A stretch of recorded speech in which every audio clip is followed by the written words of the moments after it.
Voilà pour ce documentaire exceptionnel sur l'incroyable destin donc de ce jeune homme facétieux, acteur à succès, producteur qui en quelques années s'est mué en chef de guerre d'un pays martyrisé. Alors aujourd'hui, a-t-il toujours le soutien indéfectible des Ukrainiens? Est-il encore aux yeux du monde et des Américains notamment l'homme de la situation? Comment vivent les Ukrainiens également au quotidien et ont-ils encore foi en l'Europe? On va en parler donc avec mes invités. Nathalie Loiseau, bonsoir. Bonsoir. Vous êtes députée européenne, ancienne ministre, spécialiste des questions de sécurité et de défense. Cyril Amourski, bonsoir.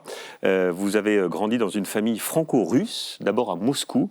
Vous êtes aujourd'hui grand reporter et auteur de Ukraina, un peuple en guerre aux éditions du Cerf. Et je précise que vous n'avez que 24 ans. Tout à fait, merci voilà, beaucoup. Sacré destin. Merci d'être là ce soir. Le général Dominique Trinquant est également avec nous. Bonsoir mon général, vous êtes ancien chef de la mission militaire française auprès de l'ONU et grand spécialiste évidemment des relations et des questions internationales. Et Ariane Chemin, qui nous fait le plaisir d'être avec nous. Bonsoir Ariane. Bonsoir. Vous avez co-réalisé ce magnifique documentaire en 2 épisodes avec Yves Geland, documentaire vraiment extraordinaire où on redécouvre la personnalité et le parcours assez incroyable quand même de cet homme, le président Zelensky. Et c'est vous qui avez réalisé les entretiens justement avec le président ukrainien. Peut-être un mot d'abord sur vos souvenirs. Qu'est-ce qui vous a le plus marqué quand vous l'avez rencontré la première fois ? Alors c'est Yves Geland qui réalise le film, moi je me suis contentée de faire les entretiens.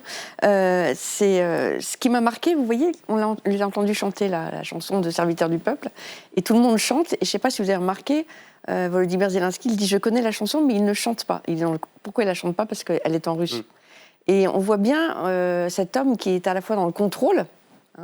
C'était un rêve d'entretien parce que c'est quelqu'un qui connaît parfaitement l'image. Il a accepté de jouer le jeu, ce qui n'était pas forcément facile. Oui. De regarder des photos d'enfance quand vous êtes en plein dans la guerre, il faut quand même le faire. Et je trouve qu'à chaque fois, il fait revenir la guerre dans son récit d'enfance. C'est ça qui est... Donc comment on l'a trouvé ? On l'a trouvé beaucoup plus jeune que les images que nous voyons aujourd'hui. C'est-à-dire que c'est un corps, Zelensky, c'est un visage pour le monde entier. Et la mère d'un de ses amis d'enfance se dit bien, regardez comme il a vieilli. Et chaque fois, on l'a vu récemment à la télévision française, sur France 2, il n'a plus le même visage. Il a le visage d'un homme qui se bat depuis 4 ans. Et pourtant, c'était il n'y a pas si longtemps, c'était il y a 1 an et demi, en août 2024. Peut-être un mot de la coulisse, de la manière dont vous avez obtenu cette interview, parce que ça s'est joué à pas grand-chose. Je crois que c'était la 3e fois où vous alliez sur place. L'avant-dernier jour, il a fini par dire « Ok, on y va ». Oui, je pense que l'intention d'Yves Geland, de lui faire parler de son enfance, et on lui a commencé par lui montrer des images de son institutrice, de ses amis d'enfance. Il a vu qu'on avait travaillé, on avait été beaucoup à Krivéric, sa ville natale, où il a passé 20 ans de sa vie. Je crois qu'il a compris qu'on a travaillé. Et c'est vrai que les premières questions avec Yves, on s'est dit, mais qu'est-ce qu'il va faire quand on va lui demander quel âge vous aviez quand vous deviez rentrer chez les Komsomols, ou des questions qui peuvent paraître absolument invraisemblables, surtout que c'est un président quand même qui n'avait pas trop envie de parler de son enfance soviétique. Pendant la campagne de 2019, il n'en parlait jamais, puisqu'il d'ailleurs, il apprenait à toute allure l'ukrainien, il ne parlait que le russe. Donc là, on a vu un homme d'abord qui a une maîtrise de l'ukrainien, mais pas parfaite. Je pense que Cyril le sent mieux que moi. C'est clairement amélioré en tout cas, ça oui, c'est sûr. Mais pas parfaite, donc quand même il contrôle. Et puis quelqu'un qui ne peut pas s'empêcher de rire, mais en même temps ce rire est tragique. Qu'est-ce qui vous a marqué, Nathalie Loiseau, de cette métamorphose pendant ces 2 heures de documentaire? Qu'est-ce que vous retenez? Vous l'avez rencontré d'ailleurs à plusieurs reprises. À plusieurs reprises. D'abord, c'est ce regard. Parce que oui, il est meurtri par la guerre, oui, il est meurtri par l'émotion. C'est quelqu'un qui est parfaitement conscient de ce que son peuple endure. Lui-même, il a une vie impossible. Il change de localisation tout le temps, il dort très peu, il est sous un stress croissant, en particulier depuis que Trump est devenu président des États-Unis. On en parlera. Mais le regard, il est toujours aussi brûlant, il vient vous chercher, son regard. Et puis, il reste des moments de malice. On le voit dans le documentaire. Et à chaque fois que je l'ai vu, il y avait à la fois cette très grande concentration. S'il vient voir quelqu'un, c'est parce qu'il a un message à passer, il en attend quelque chose et il est totalement concentré sur ce qu'il veut.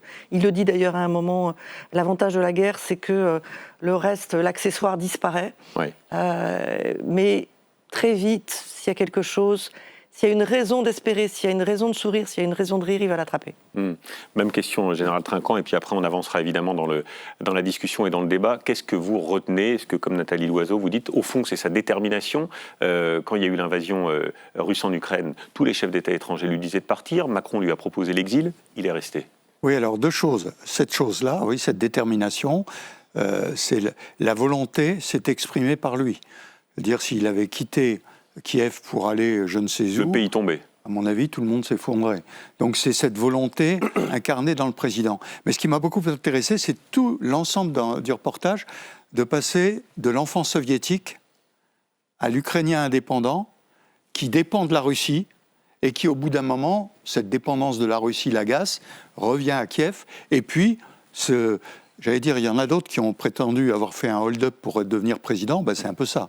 C'est un hold-up pour devenir président. Parce que la façon dont il annonce qu'il va devenir président en passant derrière le rideau et sans faire de campagne, elle est extraordinaire. Il y a aussi la mise en scène du personnage qui maîtrise la communication parfaitement. D'ailleurs, on le découvre aussi dans votre documentaire, Ariane, avec ce background qu'il a et ce destin de comédien, de producteur. Cyril, vous aviez quoi, 18 ans quand il a été... 17 ans? Vous étiez encore adolescent. Contre lui, pour le coup. Vous étiez encore adolescent. Est-ce que cette maîtrise de la communication et cette manière aussi de se mettre en scène au moment du déclenchement de la guerre, est-ce que c'est aussi ça qui a créé le personnage Zelensky? Bien sûr, c'est le fait qu'il ait décidé de rester, le fait qu'il ait maîtrisé cette communication. On le voit d'ailleurs dans le documentaire, voilà, le moment où il s'adresse à sa population, où il est avec ses conseillers le plus proches, avec le Premier ministre, où il annonce que je ne quitte pas le pays, je suis en face du Parlement, en plein centre-ville. Il faut quand même comprendre qu'on est au moment où on ne sait pas qu'est-ce que la Russie va bombarder dans les prochaines minutes. Tout ça sur son téléphone Exactement. portable, c'est ça qui avait fasciné. Exactement, et c'est vraiment un code, disons, de communication du 21e siècle. J'utilise les réseaux sociaux, j'utilise mon portable. C'est complètement différent de ce qu'on a en Russie. En Russie, le chef d'État russe, Vladimir Poutine, n'a pas sa chaîne Telegram, n'a pas ses réseaux sociaux. Et j'aimerais dire qu'à titre personnel, en 2019, j'avais 17 ans, je ne suis pas ukrainien, donc c'est déjà deux facteurs différents selon lesquels, normalement, selon la loi ukrainienne, on n'a pas le droit de faire campagne. Et moi, j'avais fait campagne quand même contre lui. J'avais fait campagne contre son adversaire au second tour, parce que justement, on le voit dans ce documentaire, c'était un personnage qui était très populiste, qui finalement n'avait pas énormément de projets hyper concrets à cette époque-là. Et c'était surtout un personnage qui était vu par, disons, les milieux les plus militants, dont je faisais partie, comme un personnage qui n'était pas le plus pro-européen, mais qui était beaucoup trop proche de la Russie, par rapport à son passé, par rapport à sa prise de parole en 2014, où il a dit qu'il était prêt à se mettre à genoux devant Poutine, sa proximité avec Kolomoïski. Et je pense que 2022, c'était véritablement un moment de vérité. Juste quelques jours avant, d'ailleurs, l'invasion à grande échelle, Zelensky n'avait plus du tout la même popularité qu'en 2019. Mais aujourd'hui, c'est véritablement un chef d'État qui a prouvé qu'il était en capacité de représenter son pays et de tenir pendant la guerre. Et qui s'est révélé pendant ces 4 ans de conflit. Juste un mot, Nathalie Loiseau, on y reviendra tout à l'heure. Est-ce un bon négociateur, Zelensky? Ça dépend vis-à-vis de qui. Il faut avoir en face de soi quelqu'un qui a envie de négocier. S'agissant de Vladimir Poutine, ce n'est pas le cas. Bon, Vladimir Poutine ne veut pas le voir, a tout fait pour repousser l'idée même que lui, le grand Vladimir Poutine, serait en face de ce petit humoriste ukrainien, j'ose pas dire juif, mais je pense que dans la pensée ou dans les arrière-pensées de Vladimir Poutine, il y a quelque chose comme ça. Négocier face à Trump, compliqué de négocier face à quelqu'un qui vous dit « je veux un deal, n'importe quel deal, le plus vite, le mieux ». Il a été certainement maladroit, mais il a été aussi terriblement blessé la première fois, cette fameuse scène. On va y revenir tout à l'heure. On va y revenir tout à l'heure. Mais entre-temps, il a sérieusement appris. Voilà, c'est la question que je voulais soulever, c'était et ça, c'est sa capacité à évoluer pendant ces 4 ans de conflit et à devenir parce que, face à un animal comme Trump, il a appris à sauver les meubles, à garder le fil, à trouver un ton. Je ne pense pas que Trump l'apprécie, parce que Trump veut se débarrasser du problème ukrainien, qu'incarne Volodymyr Zelensky. Mais il arrive à faire exister l'Ukraine malgré Trump, face à Trump. On va parler aussi des Ukrainiens ce soir. Voilà, comment va le peuple ukrainien? Ariane Chemin, vous revenez du Donbass, région de Donetsk, contrôlée à 80% par les Russes. Vous y avez passé quoi? Plusieurs semaines? Non, le Donbass, on y a passé quelques jours, mais c'était une impression très étrange. Enfin, Cyril connaît ça très bien aussi. D'abord, c'est ce qui reste du Donbass où on peut aller. Hein. Il y a 20% à peu près du Donbass seulement où on peut circuler. Alors d'abord, la nouveauté depuis maintenant, je dirais novembre, c'est que pendant 5 jours, on roule sur des routes sous filet, les fameux filets Protection de drone. Voilà, qui ne sont pas aussi efficaces que tout le monde voudrait le dire. Donc c'est vraiment un paysage très spécial, hein, où la lumière n'est plus la même, où tout est coupé, enfin on vit dans un danger permanent. Et puis, moi l'impression que j'ai eue tragique, c'est que j'avais l'impression d'être dans une sorte de peau de chagrin où tout le monde déménage, tout le monde quitte le Donbass. Ça veut dire parfois on déménage pour la première fois, la deuxième fois, la troisième fois, on va toujours un peu plus loin parce que même si le front n'avance pas tant que ça, ce qui avance, ce qui augmente, c'est la portée des drones. Donc le front, d'une certaine manière, le front russe, il avance et ces grandes rues désertes, moi j'étais à Kramatorsk, j'avais l'impression que la ville attendait son siège. C'est que ce silence qui précède souvent des événements tragiques. Et j'ai eu l'horrible sentiment de parcourir un terrain dans lequel c'est subjectif, dans lequel je ne reviendrai pas. Il y avait des endroits où j'allais, je me dis, je sens que bientôt je ne pourrai plus y aller. Parce qu'ils seront russes. C'est comme Pokrovsk, où on ne peut évidemment plus mettre un pied. Premier siège par drone dans l'histoire, quasiment dans l'histoire militaire. Ce danger partout. Je me souviens à Kramatorsk que les gens qui dressent l'oreille parce que le tramway arrivait, mais on a peur que ce soit un drone. La vie devient très très compliquée. Tout à fait. En général, peut-être un mot du Donbass, territoire stratégique qui est collé à la Russie, qui se trouve à l'est de l'Ukraine, qui est un grand bassin industriel, riche notamment en charbon et en matières premières, en minerais, et qui est l'un des points clés, on en parlera tout à l'heure, dans la perspective d'un accord de paix entre les Russes et les Ukrainiens. Et c'est vrai que c'est ce que racontait Ariane, c'est un quotidien terrible. Les habitants ont fui, la ligne de front est proche, et il y a ces drones qui frappent en permanence. Alors, ligne de front depuis 4 ans. Donc on s'imagine un peu les destructions qu'il y a dans cet environnement. Et vous avez raison de souligner la nouveauté des drones. Jusqu'à 40 km à peu près, les drones aujourd'hui, je parle des drones tactiques, hein, il y en a qui vont beaucoup plus loin, mais jusqu'à 40 km, il y a une zone, ce qu'on appelle une kill zone, dans laquelle vous pouvez être frappé à tout moment. Et donc ça veut dire qu'effectivement, on est à l'affût du bruit de drone. Et dès qu'il y a un bruit de drone, on se planque à un endroit pour pas se faire tirer. Et donc, on compare souvent à 14-18. Mais en fait, pas vraiment. Non, parce que 14-18, c'était les tranchées dans lesquelles il y avait des soldats. Là, c'est plus du tout ça. Ce sont des pôles avec des drones. Et en fait, les Russes, eux... Mais c'est une guerre de position. Oui, de positions qui sont interpénétrées. Parce que, en fait... les pôles, les Russes, qu'est-ce qu'ils cherchent à faire ? À identifier là d'où on pilote les drones. Parce que quand vous cassez l'endroit où il y a pilote les drones, il n'y a plus de drones dans l'air, tout bêtement. Donc ils cherchent à faire ça et à s'infiltrer. Et les Ukrainiens, à partir de ces positions, cherchent à empêcher les infiltrations, avec les pertes énormes qu'on connaît pour l'armée russe. Le président Zelensky disait récemment que 80% des dégâts infligés à l'armée russe le sont par des drones, avec un système... à peine croyable. Il y a des points pour les kills, c'est comme ça que pour chaque unité qui tue un adversaire, qui a des points et qui permet ensuite d'avoir des sortes de récompenses pour le régiment. Zelensky dit « Ces drones ont permis de tuer 35 000 Russes sur le seul mois de décembre. » Oui, mais c'est l'objectif d'ailleurs de l'Ukraine aujourd'hui. Ce qu'a annoncé le nouveau ministre de la Défense Fedorov, c'est d'avoir 50 000 Russes morts tous les mois. C'est un objectif. Pourquoi cet objectif ? Parce que la Russie recrute en permanence et pour justement mettre un terme, disons, au remplacement de soldats en permanence sur le terrain, il faudrait atteindre plus ou moins ce chiffre.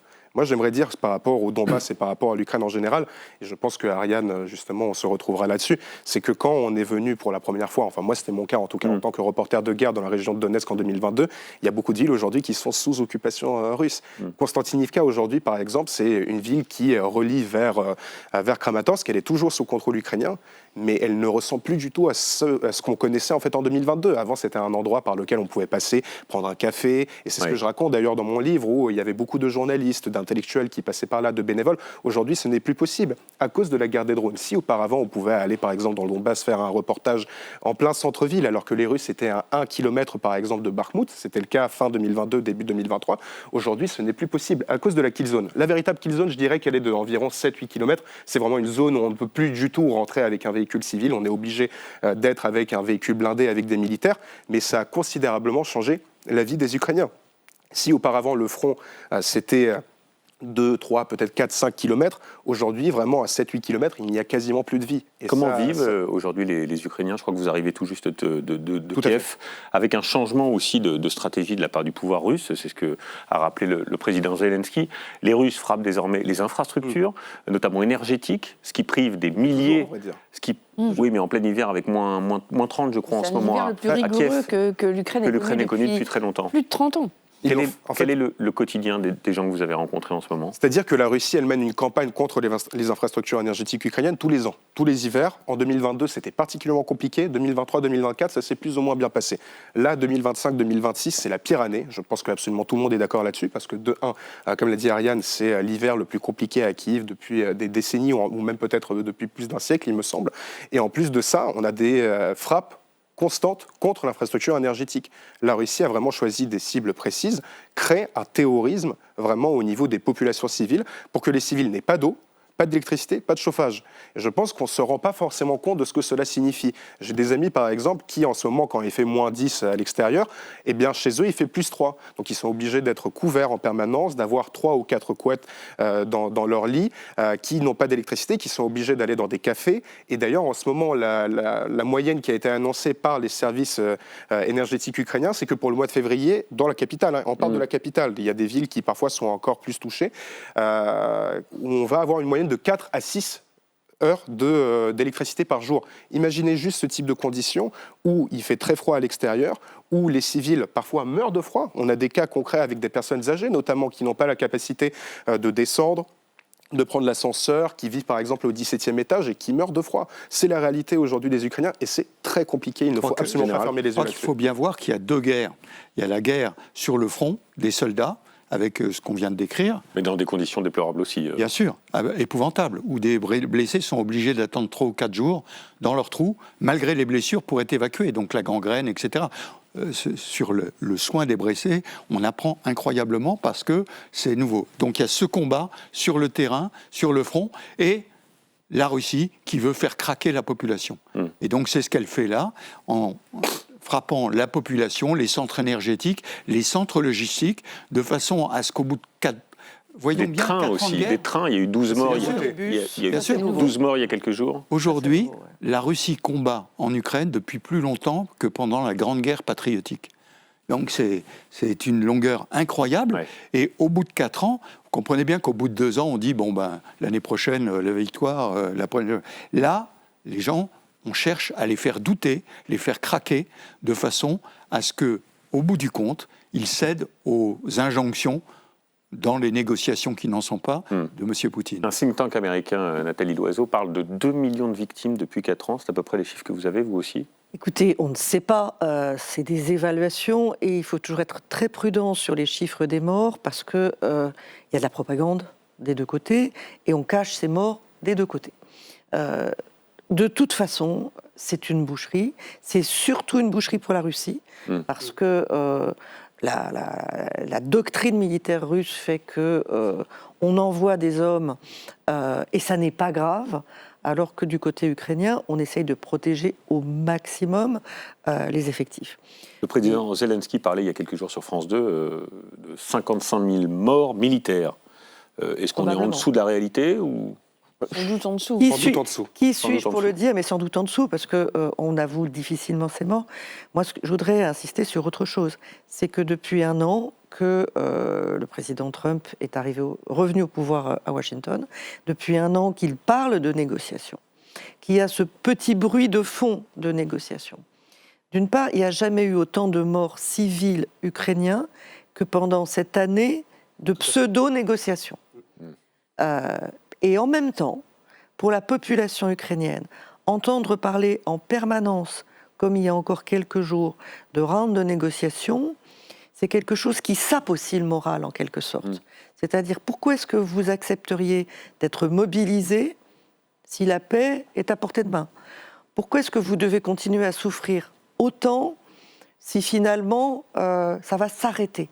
Ça tape autant sur le moral des Ukrainiens que ce qui est fait sur les infrastructures énergétiques, effectivement, depuis 2022. Moi, j'étais à l'hiver 2022 en Ukraine, et c'était terrible, mais il faisait moins froid que cet hiver-ci, ou ce qui est fait maintenant sur les bus, sur les trains, c'est-à-dire ce sentiment qu'on est en sécurité nulle part.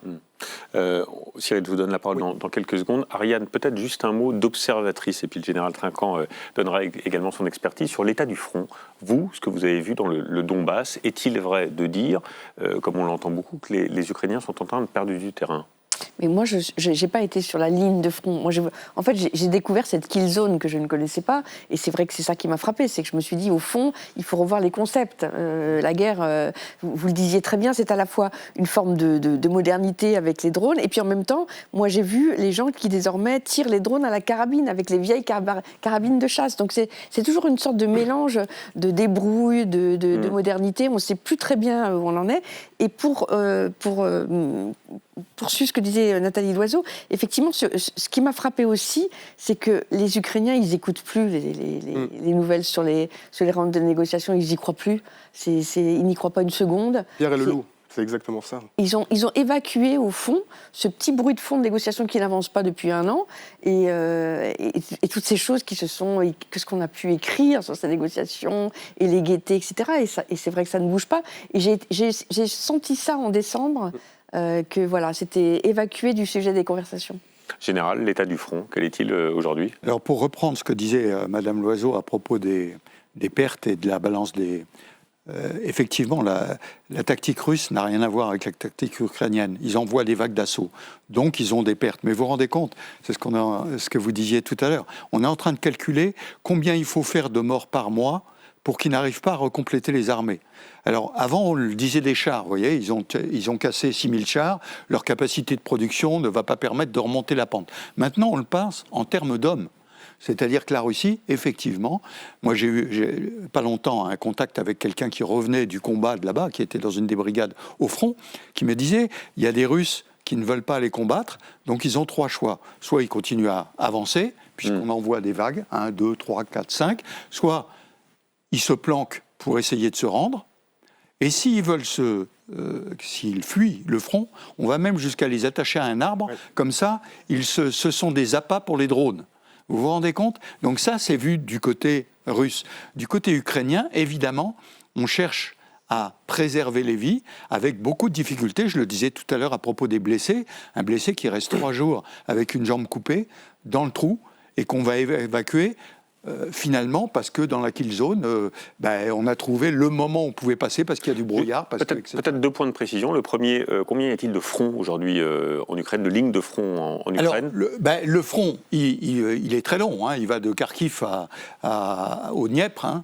Donc c'est très long, bien sûr. Voici la carte. Ouais. On n'en parle pas, mais il y a le front de la mer aussi, qui est important, toute la mer Noire.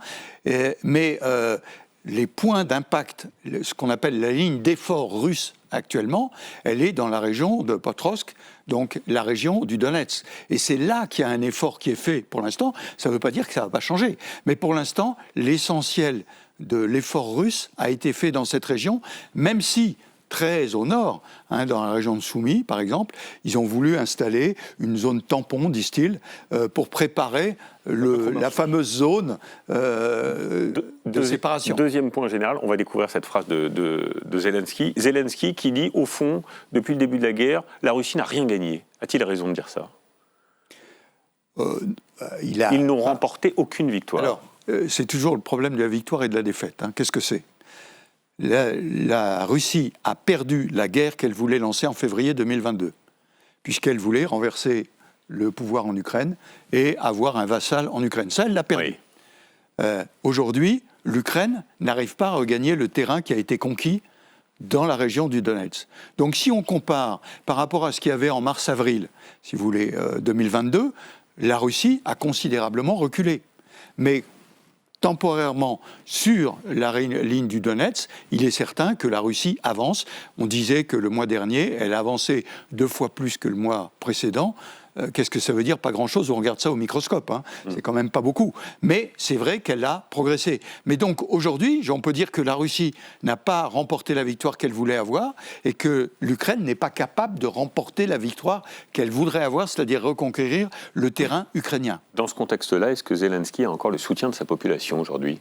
Oui, honnêtement, sur le sujet, grosso modo, il a un soutien ukrainien. C'est-à-dire qu'on voit d'ailleurs dans les sondages que la plupart des Ukrainiens sont absolument contre le fait de céder le Donbass sans aucune garantie de sécurité. Et c'est vraiment un détail important, parce que d'ailleurs, selon les derniers sondages, on sait qu'à peu près 60% de la population est contre tout type de cession du Donbass, et 40% seraient pour, mais avec des conditions, et les conditions, c'est les garanties de sécurité. Aujourd'hui, ces garanties de sécurité, on ne les a pas, parce que les États-Unis ne veulent pas en fournir, en tout cas, ou ne veulent pas fournir exactement les garanties de sécurité qu'exigent les Ukrainiens, et surtout, lorsqu'il y a Donald Trump qui est au pouvoir, comment est-ce qu'on peut véritablement parler de garanties de sécurité?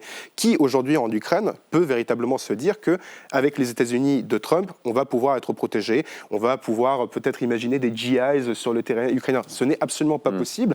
Les Ukrainiens sont plus ou moins conscients de cela. Et là où Ariane a tout à fait raison, c'est qu'on n'arrête pas d'avoir des conversations en Ukraine au cours de ces derniers mois sur, soi-disant, un moment de vérité, un moment où les choses vont s'accélérer, où on va avoir enfin une trêve ou bien un cessez-le-feu, enfin, ou en tout cas, je ne sais pas, une nouvelle étape historique et extrêmement importante dans les négociations.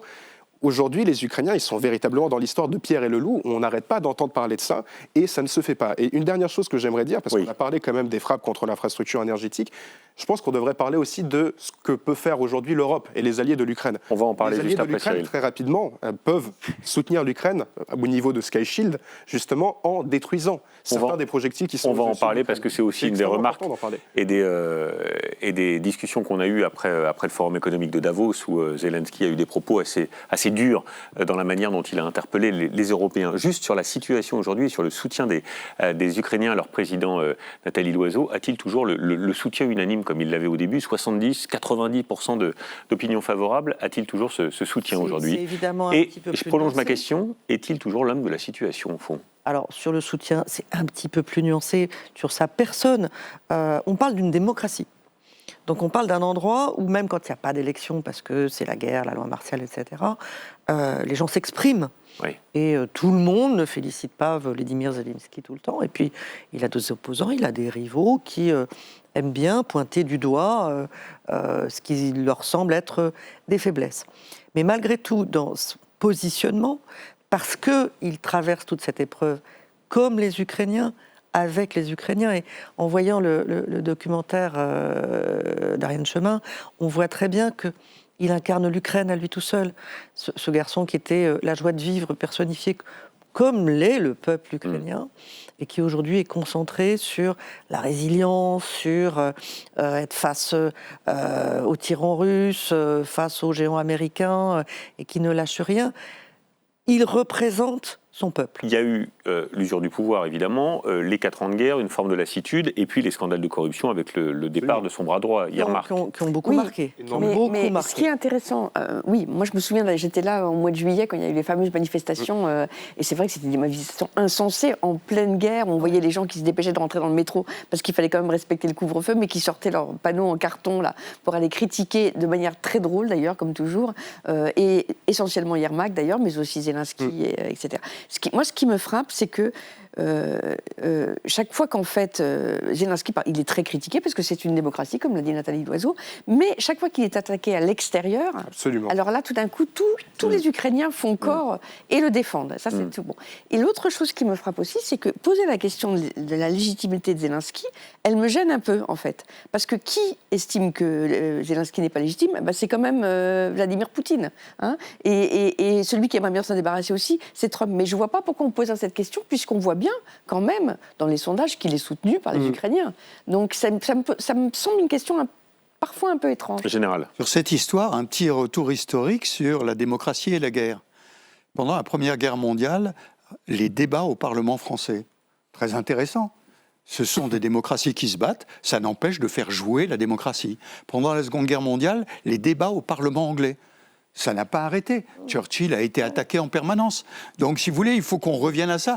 Quand on a en face de soi, évidemment, un Poutine dictateur, on dit forcément, tout le monde est pour lui. Chez nous, c'est la démocratie, c'est le jeu normal de la démocratie.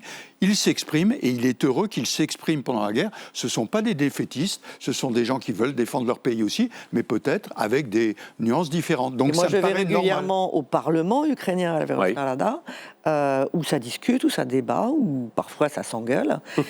Souvent. On peut le dire. Et aussi, on passe des réformes, on essaie d'avancer vers l'Union européenne, alors que pour le moment, l'adhésion est plutôt bloquée.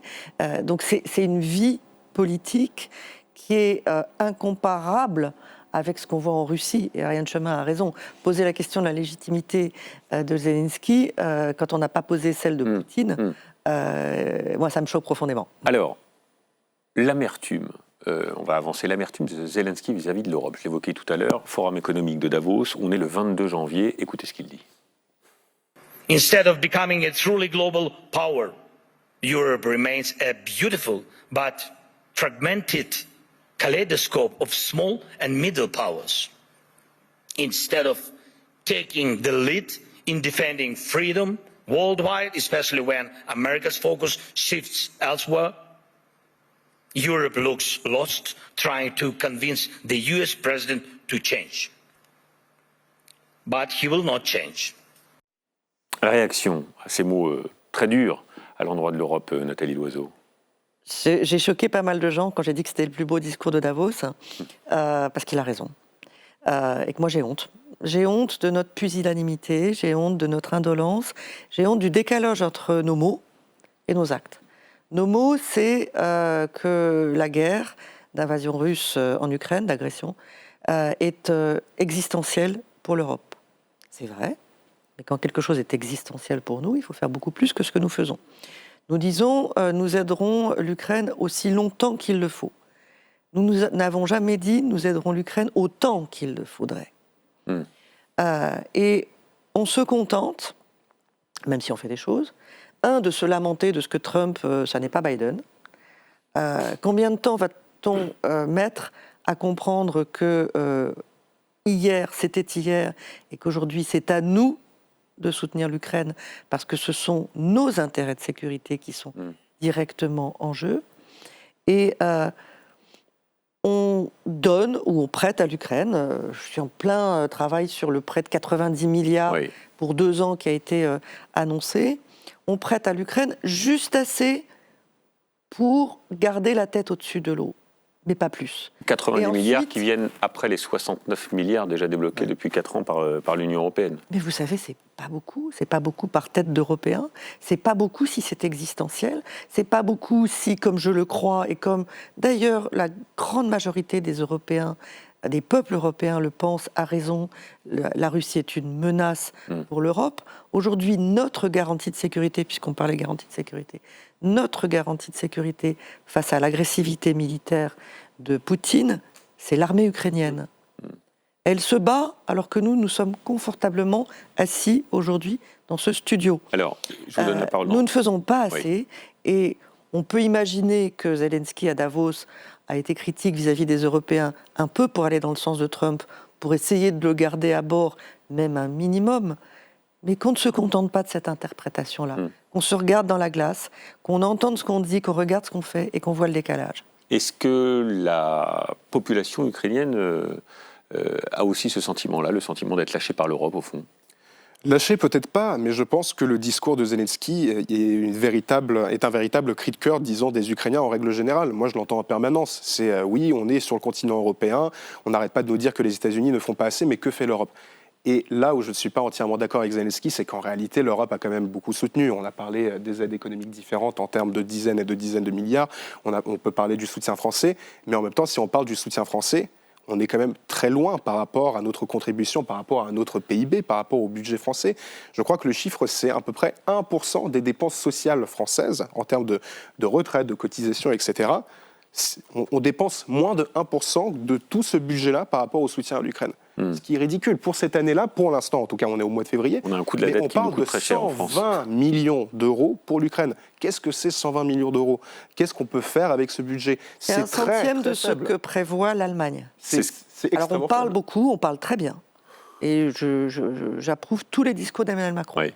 Et quand la France s'apprête à donner 1 centième de ce que donne l'Allemagne, suis pas très fière. Bien, il y a les canons César, je parle de l'armement, je ne parle pas des moyens financiers, mais il y a les canons César, un symbole aussi, les Rafales. Pour la première fois, il y a une intention de commande qui a été faite avec le président Zelensky. Moi, je ne suis pas d'accord, général. je n'ai pas honte. Pourquoi ? Il faut savoir d'où on vient. Pendant 30 ans, je pèse mes mots, on a désarmé. Et désarmé en disant, bon, et là, d'un seul coup, en 3 ans, on doit réarmer. Alors, on ne redresse pas la barre en 3 ans comme ça. Premier point. L'Union européenne, la défense ne faisait pas partie de ses budgets. Depuis quand y a-t-il un commissaire européen à la défense ? C'est depuis la dernière législature. Il n'y en avait pas avant. Donc, à 27 pays, On a commissaire pour aider l'Ukraine, on a commencé avant. Hein. écoutez, Heureusement. il n'y avait pas le budget. Ça ne traitait pas. La première chose, ça a été On l'a fait hors la budget. facilité européenne de paix. alors ça, La c'est facilité vraiment européenne des de feuilles paix, de vigne. c'est un sujet sur lequel j'avais travaillé. 5 milliards. On était encore en train de discuter du sexe des anges, de savoir si on pouvait donner de l'armement létal. Le 27 février, donc 3 jours après l'attaque, d'un seul coup, on s'est dit « Ah ben oui, là, il faut se réveiller ». Donc je répète, on vient de très loin. Et aujourd'hui... Donc vous Ça dites, aussi, ça fait honte. attendez, vous dites Mais on ça peut aussi, faire ça fait plus, mais on n'a pas à avoir honte de ce qui a déjà été fait. C'est ça ce que vous dites. Voilà, on vient de très loin, on n'a pas à avoir honte de ce qui a été fait, et donc c'est très difficile d'avoir cet équilibre. L'augmentation des budgets de la défense en France ont commencé avec un petit peu M. Hollande et surtout M. Macron depuis le début, bien avant la guerre en Ukraine, pour renforcer la défense française. Je vais donner la parole à Ariane. Est-ce qu'on peut avancer aussi sur le projet du plan de paix qui a été négocié il y a quelques jours avec des avancées. Les Russes ont fait état de progrès dans les discussions tripartites qui ont eu lieu à Abu Dhabi. Witkoff, l'émissaire américain, a dit il y a du mieux. Il y a un premier symbole qui vient d'être franchi avec un échange de prisonniers, de plus de 300 prisonniers, 314 prisonniers d'échange entre les prisonniers ukrainiens et russes. Est-ce que ce plan de paix a des chances d'aboutir ? Écoutez, je ne suis pas du tout une spécialiste des plans de paix. La seule chose que je constate, la vérité, c'est que si je vous parle personnellement, je n'y crois pas. Je pense que Pourquoi ? Poutine ne veut pas faire la paix. Depuis le début, il n'a jamais voulu faire la paix. Et que la seule chose de concrète qu'on ait eue, effectivement, au fil de toutes ces négociations, ce sont les échanges de prisonniers. Et je crois que Cyril et comme moi, on a assisté à des... Je reviens là-dessus parce que c'est quelque chose qu'on ne pensait pas voir au début du XXIe siècle, les échanges de prisonniers. Il y a quand même une grande différence entre les prisonniers qui sont détenus en Ukraine et ceux qui sont détenus en Russie. Et le retour des prisonniers de Russie, c'est quelque chose du limite du soutenable quand on le voit. Moi, je les ai vus arriver. Ces gens sont à 80% torturés dans les prisons. Ce sont généralement dans des prisons qui sont les anciennes prisons du Goulag. Enfin, tout ça est complètement invraisemblable. Les gens meurent parfois. Beaucoup meurent. Donc la seule chose de concrète, effectivement, c'est d'arracher des Ukrainiens à des tortures. Alors, mais pour le reste, moi, je me garderais bien de faire le moindre pronostic parce que, je vous dis, je suis pessimiste. Je n'y crois pas. Même question, Cyril. Non, mais la question du Donbass est quand même centrale. Oui. Est-ce que les Américains soutiennent une cession du Donbass à la Russie si jamais l'Ukraine en prenait la décision, la Russie accepterait le deal. Est-ce que le président Zelensky va être contraint de céder sur cette partie du territoire ? Non, il n'est pas contraint parce que l'Ukraine est souveraine chez elle. C'est à l'Ukraine de décider si elle veut céder ou pas. Alors, c'est l'impasse. Oui, c'est l'impasse, mais pas à cause de l'Ukraine. Pourquoi est-ce que c'est l'Ukraine qui, soi-disant, selon ce discours, en gros, c'est l'Ukraine qui sera un obstacle à la paix? Mais c'est ridicule. L'Ukraine, elle est chez soi, elle a son propre territoire. Le président ukrainien respecte la Constitution et surtout en termes de défense européenne. Et c'est ça qui est important aujourd'hui. Je pense que parler de l'Ukraine, c'est extrêmement important, mais c'est aussi important de parler de l'Europe. Si aujourd'hui on cède le Donbass à la Russie, on donne toutes les meilleures protections. Pardon, j'aimerais juste quand même dire 2-3 mots là-dessus. On cède les meilleures protections de l'Europe face à la Russie, pas juste en Ukraine, mais dans l'Europe tout entière. Et c'est un sujet dont parlent les Ukrainiens en permanence, c'est qu'on parle de l'Ukraine comme si c'était quelque chose de lointain. Mais aujourd'hui, l'Ukraine, c'est véritablement un bouclier européen face à l'invasion russe. Si aujourd'hui on cède ces territoires, dans un premier temps, l'Ukraine va se faire envahir à nouveau dans la région de Dnipro, elle sera envahie ailleurs. Pardon, Attendez. une toute dernière chose, parce que je l'ai dit la dernière fois, je n'ai pas eu le temps de le dire.